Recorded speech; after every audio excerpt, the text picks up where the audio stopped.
Hello, welcome to everyone in this video. This is our lecture number 2 of quantum mechanics problem solution of this book, that is the S.N. Ghoshal Introduction Quantum Mechanics, right? Part 1 was already completed, which actually consists the chapter 1 question number 1 to 7. In this lecture we want to discuss the question number 8 to question number 14 of this book, that is the chapter 1 of this book. Okay, there are lots of part of physics related theoretical part and problem solution available in this channel.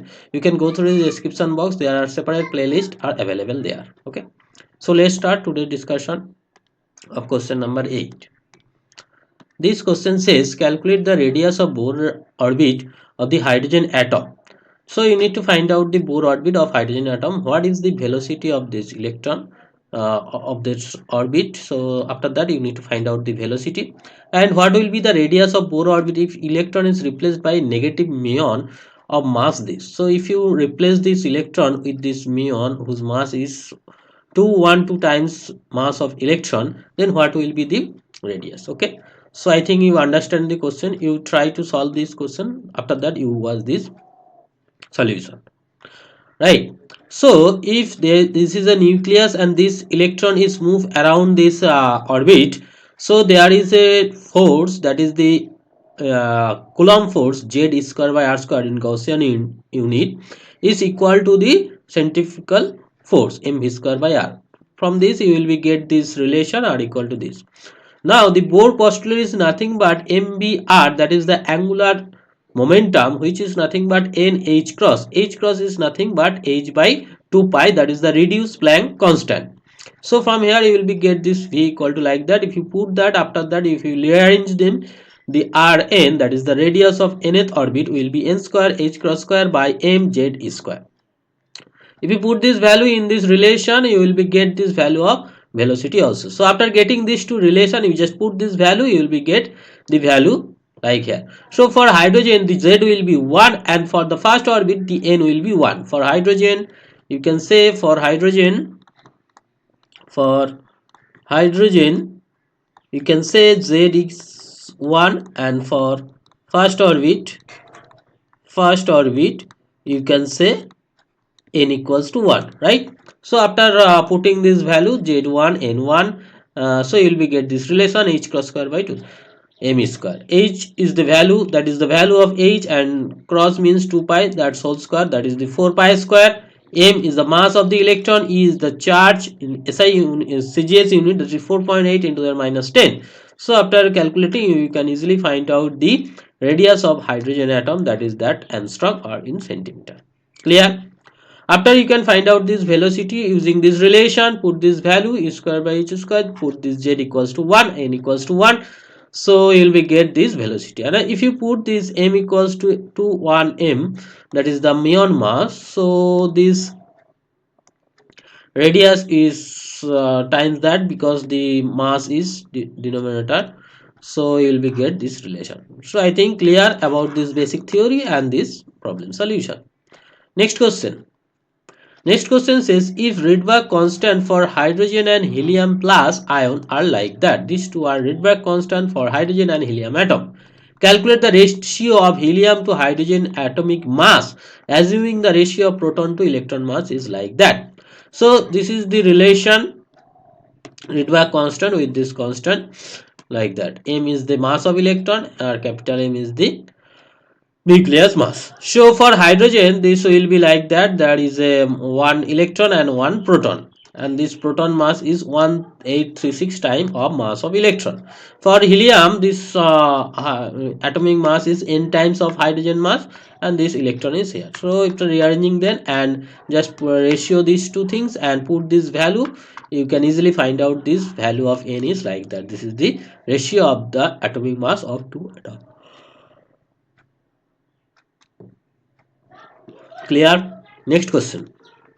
Next question says a hydrogen atom in the ground state is bombarded with electron of kinetic energy 11.8 and 5.5 eV. Calculate the minimum energy of the electron after bombardment in each case. Actually I cannot solve this thing, but I cannot understand what is said. If the hydrogen atom in ground state, that means the energy of this hydrogen atom in ground state is minus 13.6 eV.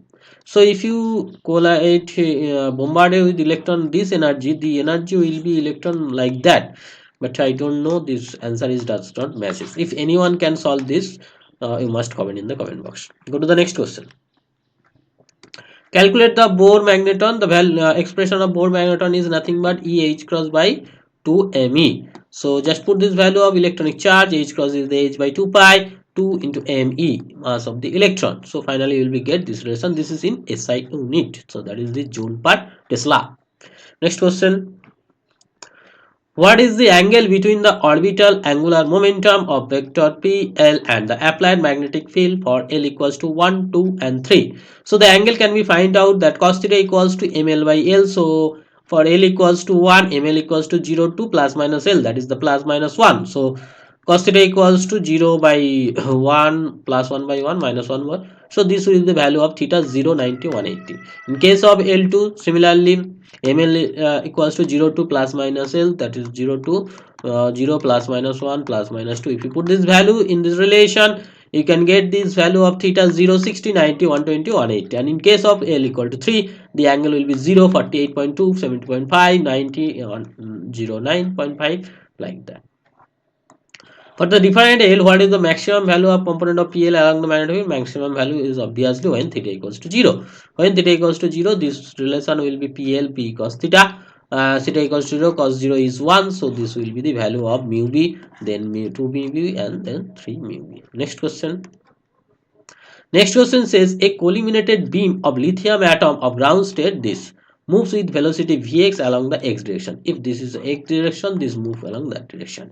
If the length of the path of this field is L, this is the length of the path of the L and distance from the end of the field and photographic plate. So this is the end of the field and this is the photographic plate. This is the photographic plate.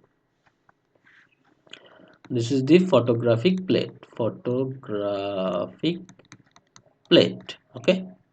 And this is the collimator, field collimator. In this there is a fields, collimated beam, collimator, and within the field is available here, right? Magnetic field. That means there is force is exerted here. So along that direction there is no force. The force will be perpendicular to this. So the acceleration will be force per mass. So force will be like that in the quantum mechanically. You can see the theoretical part lecture to get this relation. And the time taken from this point. So that is the L by Vx. There is no change in velocity. So time equal to L by Vx, and the distance is equal to ut plus half at square. If you use this formula, is equal to ut plus half at square. Along that direction initial velocity is 0, half at square. If value of a is like that, so if you put this value, d1 will be like that. D1 means this displacement. Okay, after that this will be linear, there is no force applied. So after getting Vy, this will be linear. So what will be the Vy? V equal to u plus at.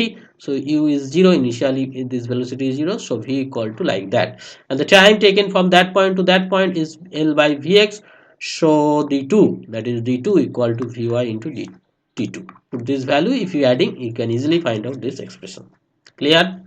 Next question. Actually, this question says this is a infinite ball within the box. So you need to find out the energy expression in square pi square h square by 2 ml square. This is standard expression will be obtained by using the Schrödinger equation. But at this moment, I cannot solve this question using this quantum condition. Okay. So if anyone can find out the solution of this question, you must comment in the comment box. This expression will be obtained by using the Schrödinger equation in the quantum mechanics in the upcoming session, but at this moment I cannot solve this. If anyone can do this, you must comment in the comment box. So that's it for today, and this is all about me, and this is my contact detail. You can connect with me. This is the Telegram channel, and this is my online platform, and this is my YouTube channel details. Go to this channel, you will get different physics related video with some mathematics like this session. If you learn something from this session, share this video to your friends, either he or she also get benefit from this video. Subscribe the channel if you're new in this channel. Those already subscribed, thanks for subscription. Press the bell icon to get notification of upcoming video. So take care, we'll meet in the next video as soon as possible. Thank you.